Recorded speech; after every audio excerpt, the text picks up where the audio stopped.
Ladies and gentlemen, we would like to welcome you aboard this Turkish Airlines Airbus 320 aircraft. For your safety, please fasten your seatbelt, adjust your seat to an upright position, close your tray table, and open your window blind. Wish you a pleasant flight. Thank you. And here it was, the start of my first ever photography trip. After deliberating between a few street photography hotspots, Istanbul ended up being the best option. The reasons for that trip were numerous, but the main one was my will to experiment what street photography is like outside of Zurich, the city in which I always shoot.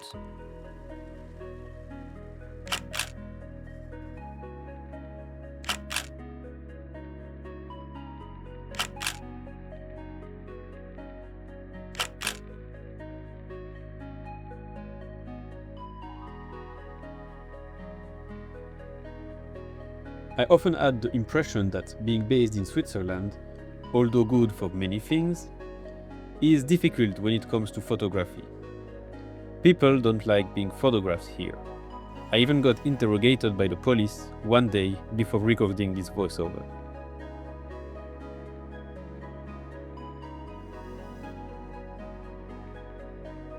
Escaping this street photography hell was probably the reason why, at that specific moment, sitting in the plane, my expectations were as high as my excitement.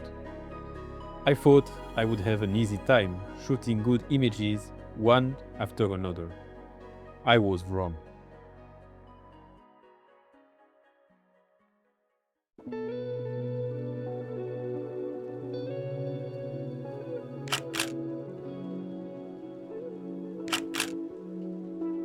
When it comes to Istanbul, it's probably true that people care less about being photographed and that there are more photographic opportunities due to the size of the city.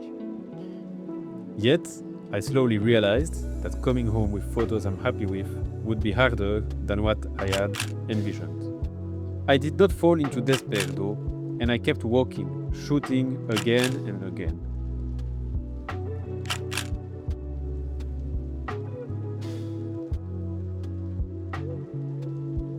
The massive amount of photographic opportunities this city offers makes it difficult to choose where to go and what to shoot, especially when you don't know the place that well, which was my case. Furthermore, the crowd often creates chaotic backgrounds, making it harder to create images that are clean and easy to read.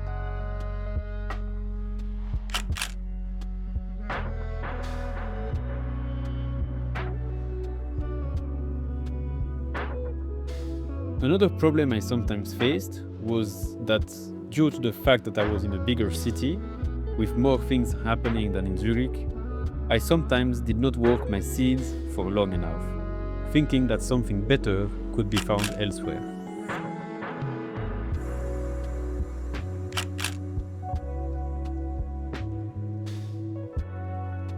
All these issues sadly made me shoot images that are worse than what I had envisioned before that trip. But rather than complaining about it, I should be grateful about all the things this trip taught me, and about the many great people I met there.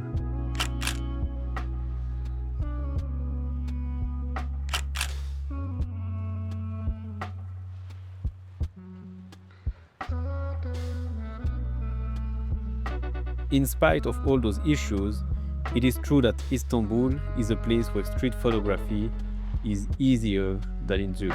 Being in a place where street photography is easier made me realize that doing more street photography travels was something I absolutely need to do.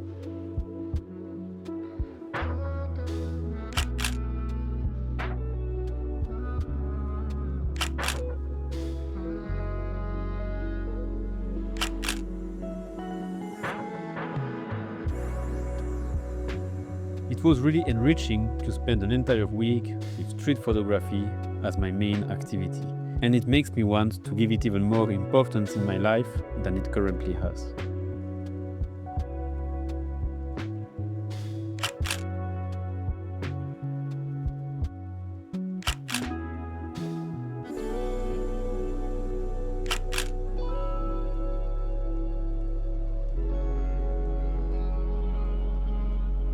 By shooting so much, I learned a lot.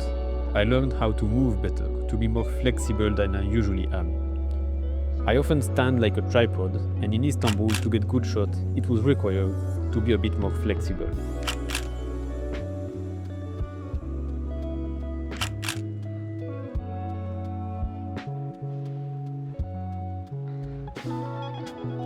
Most importantly, I learned to commit to my vision. Too often, in Zurich, I saw things that would look great photographed, but didn't shoot it, as I feared the subject's reactions. In Istanbul, as I was there for a week only, I could not find excuses. I had to get the shots and commit to them no matter how people would react. It's better to shoot first and explain or even apologize later. If you don't shoot, the image is lost forever.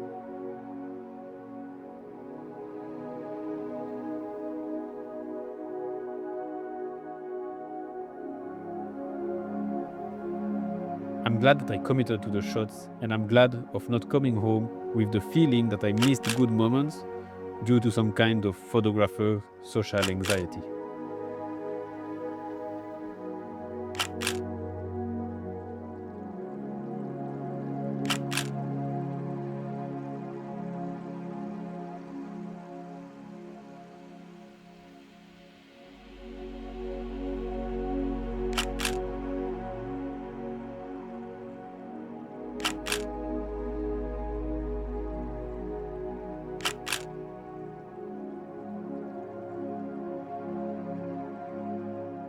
I cannot wait to be back to Istanbul or another street photography paradise. Speaking of that, let me know in the comments what was the place that you liked the most for photography.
If you enjoyed this video, please like, comment and subscribe.